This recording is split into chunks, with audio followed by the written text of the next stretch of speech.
And welcome back to Touchline Talk on 110 Sports. We're going right into our winners and losers from the weekend. Winner number one, I hinted at this earlier, Atletico Madrid. Couple reasons. First of all, again, Real Madrid lost, while Atletico Madrid beat a Cadiz team that's playing really well, was in good form, 4-0. João Felix now has 6 goals and an assist in his last 4 games across all competitions, and they are right there, 3 points back of Sociedad with 2 games in hand. They are winning La Liga on points per game by a decent margin at this point. And all I'm going to say, this is their league to lose. Just mathematically speaking. They have an opportunity to accrue more points than any other team. They've also been as consistent as anybody. They're drawing instead of losing, and they're winning enough games right now. In some other years, it might not be enough. But this year, what they're doing is going to be enough if they can keep it up. You get a win or two against Real Madrid and Barcelona just to make sure. We'll see how long Sociedad can keep this up. Maybe you got to find a way to take 4 points off of them too. Or at least split. Make sure they don't gain on you. Because like I said, from a points per game perspective, Atleti's in first. And I talked about this at the beginning of the season. I really thought they had a chance to make this interesting and make a run at the title. I cooled a little bit when they got cold and stopped scoring, but they fixed that pretty quickly. And the other thing I said, this is coming down to João Felix.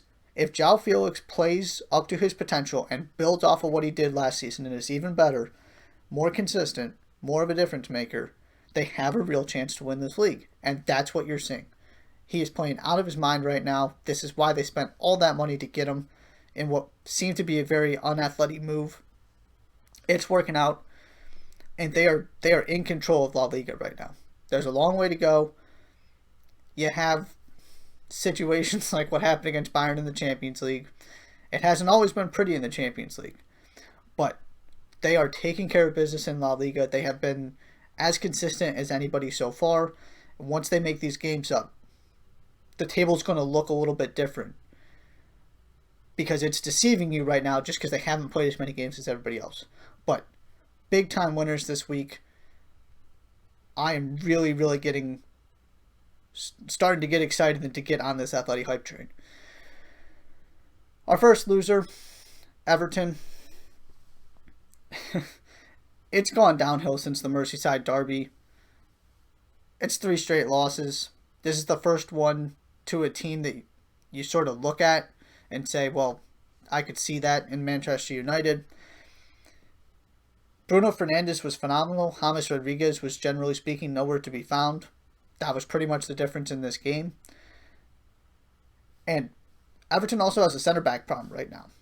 Not necessarily their center backs, but if you go look at the goals United scored, there was this massive gap between the two halves of Everton's defense right there in the middle. They just split them open.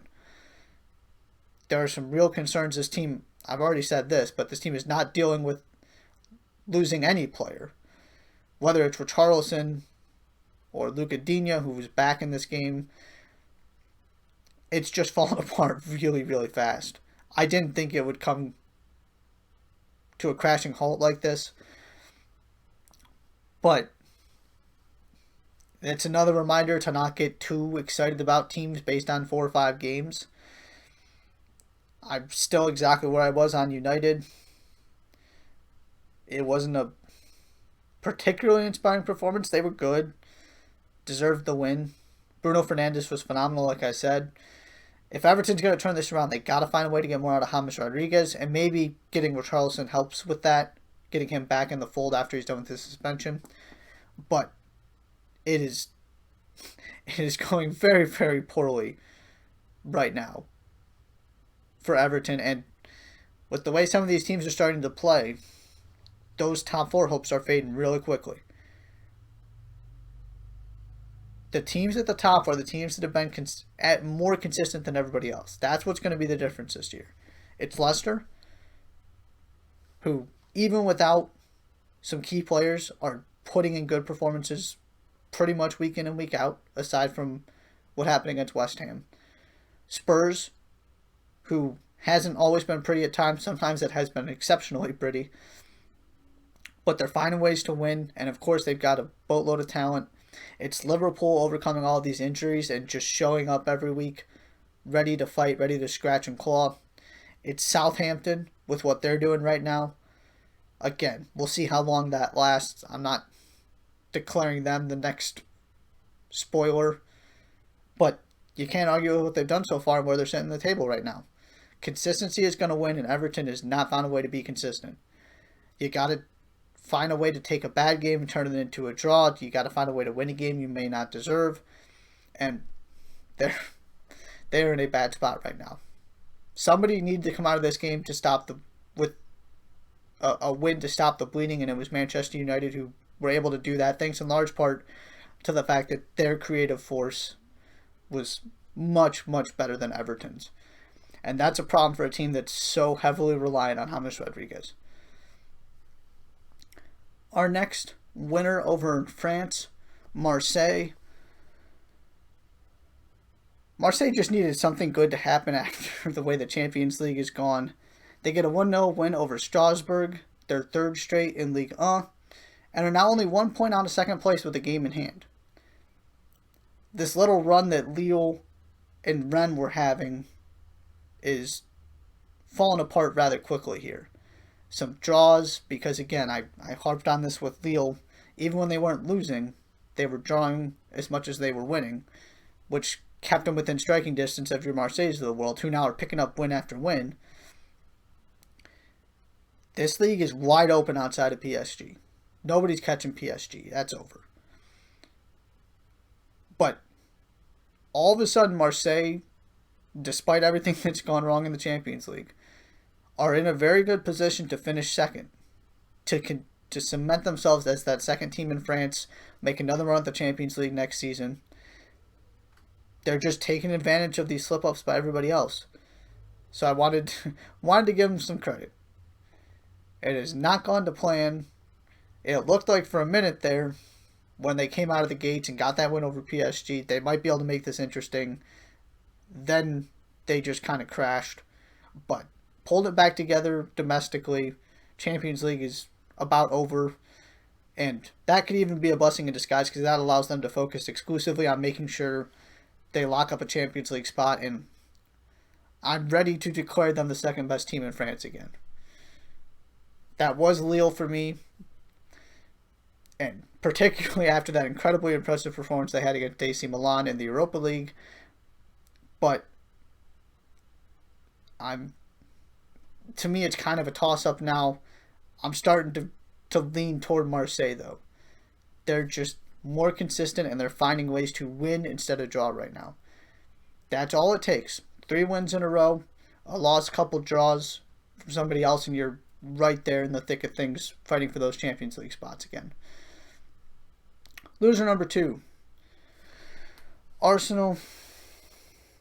I praised this defense, talked about how it was the best in the Premier League statistically, and then they gave up 3 goals to Aston Villa.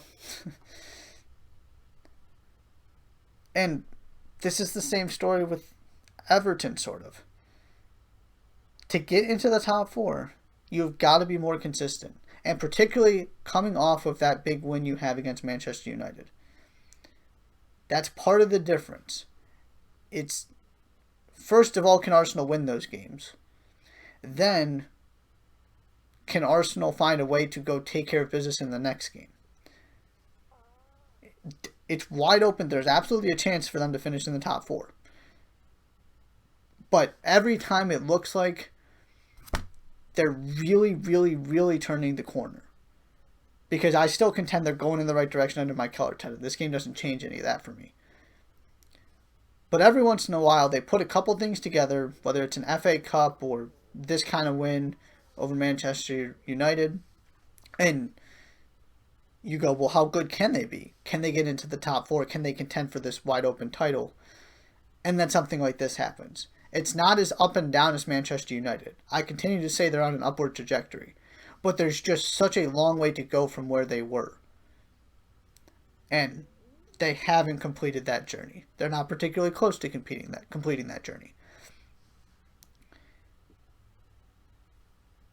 It's got to be frustrating for Mikel Arteta. He's trying to teach this team how to show up week in and week out. But this was the question: can you do it over 38 games in the Premier League? The reason for optimism here is very simple, though. Look at that schedule that they've played. I don't believe where they are in the table is indicative of where they actually stand in the Premier League hierarchy. They have played so many good teams so far. Whether it's Villa, Leicester, United, City, Liverpool. I mean, that's more than half their schedule. They're going to have a run of winnable games here. And if they can take care of business and they can put in good performance after good performance, they're going to jump up at the table. Top four is not out of the question for me yet. But it was just an incredibly disappointing way to follow up what was a good win. Wasn't the most pretty thing in the world, but it's a big momentum boost for Arsenal to get a win like that, because they haven't been able to do that in recent years. But then you go and you give up 3 goals and then you get handled by a team that is playing well right now, but it's also still Aston Villa at the end of the day. It's a team that nearly got relegated last season. Our final winner, Rangers. Talked about this a little bit, but I wanted to highlight it again. After their 8-0 win over Hamilton, they have a plus 34 goal differential through 14 games. Celtic is 9 points back, but has 2 games in hand. So theoretically, if they win them, it's only 3 points. This is not over. There's plenty left. But regardless of whether Rangers can hold on and take this title from Celtic and prevent them from winning 10 in a row, this is the amount of improvement we've seen under Steven Gerrard is remarkable. He has clearly got something figured out there. And I'll say it again, I don't think he's going to be in this job very long. The next time a big championship team, Nottingham Forest, Derby County, one of those that expect to be in the Premier League, or a Premier League team, whether it's Fulham making a change, West Brom making a change, maybe it takes until next season. I don't think it's imminent or anything, but he's going to be in those conversations. I have to believe. Just because of the work he's done. And now Frank Lampard, the narrative on Lampard changes every week based on what Chelsea does. He can't fix the defense. He doesn't know how to put these pieces together. He's not the guy to lead this experiment. He just had a year where he could do whatever he wanted because they were young and weren't expected to compete. But then he got them good. They had a good season, so he's going in the right direction. And then this year, they don't get off to the best start, so he can't fix the defense. And all of a sudden, they fix the defense, and they look like... I didn't mention them up there, too. They are playing really well right now. These two guys, to me, are both doing a good job. But I would argue that what Gerrard has done is even more impressive than what Lampard's done. And I'm more on Lampard's team than most people, I think. This is remarkable. It's a story to follow because you just haven't had these tight title races and Rangers looking this good in a long time. So credit to Steven Gerrard and that team. This is, like I said, this is something to follow. This is going to be interesting as the season progresses. Our final loser, Atalanta. They had opportunities to put this game... losers Inter Milan. They had chances to put this game away against Atalanta, but they give up a late goal, nearly lost. Atalanta had a 10-15 minute spell where they just absolutely were in control of the game. And with all these other draws, they lost an opportunity to gain. If they had found a way to win this game, they could have got 2 points on AC Milan, Juve, Lazio, and Atalanta, all in 1 week. And there is no team with more pressure on it in Italy than Inter Milan. because Juventus has all these titles in these last 5+ years to point to. Atalanta's not expected to do anything. AC Milan was not expected to compete for the title in a meaningful way this season. The team that put all of the money out there, that took all of these contracts that you can't go resell these guys. These are your Ashley Youngs and Arturo Vidals and Lukaku's and Alexis Sanchez's. It was all to win this league. And so far, they haven't been good enough. They're in 7th right now. Of course, it's still all very tight, but gotta be disappointed if you're Antonio Conte. Alright, so real quick before we leave here, we're going to break down the MLS playoff bracket. Not going to get into all of the predictions, do a deep dive. We'll save that for before the playoffs start. But you're playing games in the East. 7 seed Nashville, 10 seed Inter Miami, 8 seed New England, 9 seed Montreal. Like I said, Miami, Montreal get those last 2 spots. I'm really interested in this Inter Miami team. I'm curious to see what they can do. The team that avoids that play-in and having to win that extra game, courtesy of their win over Toronto and the Union's win over New England, is New York Red Bulls. So they are the 6th seed. They face Columbus, who held on to the 3. Orlando, 4 seed, 5 seed NYCFC. And then the lower seed, who comes out of the play-in, plays the Union. The higher seed gets Toronto. So that's your Eastern Conference breakdown. In the West, you got 8 teams, so it's more straightforward. Kansas City holds on to the 1 seed. They get San Jose. 2 seed Seattle. 7 seed LAFC. They drop all the way down. 3 Portland, 6 Dallas, 4 Minnesota, 5 Colorado, who continue to rise after another win. And again, when you're going by points per game, every Colorado win is more important because they haven't played as many games, so you're dividing by a smaller number. So that's your breakdown. The 2 games I'm most intrigued by: Orlando NYCFC and Seattle LAFC. Orlando NYCFC because A, it's the most balanced matchup in the East in terms of, I really feel like there are 5 teams, and then there's the second tier where you have the Red Bulls and New England and Nashville. So I'm a firm believer it's 5, not 4, or 5, not... There's a gap between the Union and Toronto and then these other 3 teams.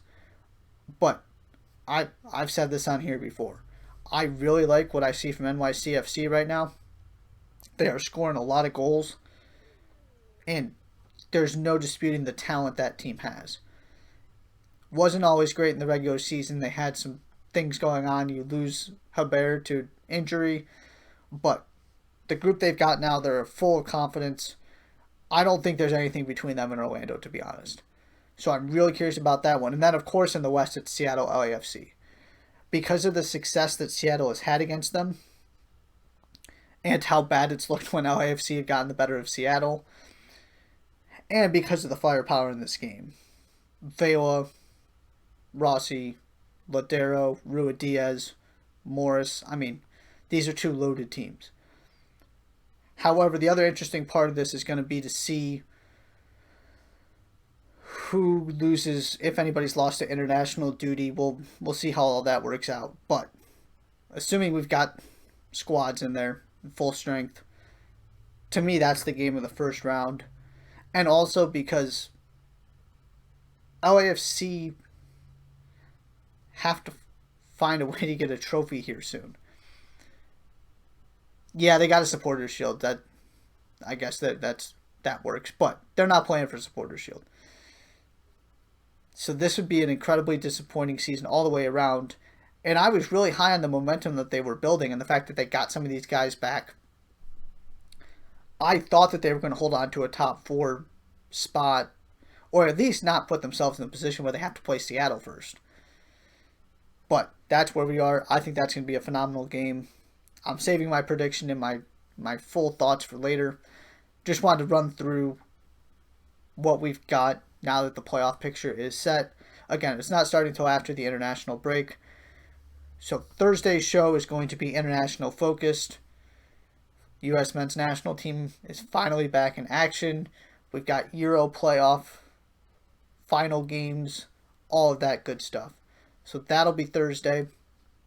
That is all for our show today. Check out Chris Brown. He's back with Around the Bases, 1 p.m. Eastern. Josh Molnick's with his show tomorrow morning, 11 a.m. Eastern. Check out all of our content on 110sportsmedia.com. I have a column up about the Supporters Shield, the bizarre parody in Major League Soccer, why teams should be paying attention to what the union just did. If you want to check that out, Top 25 will be coming later this week as always. That's all we've got for you on Touchline Talk today. Thank you so much for listening, and we will see you Thursday.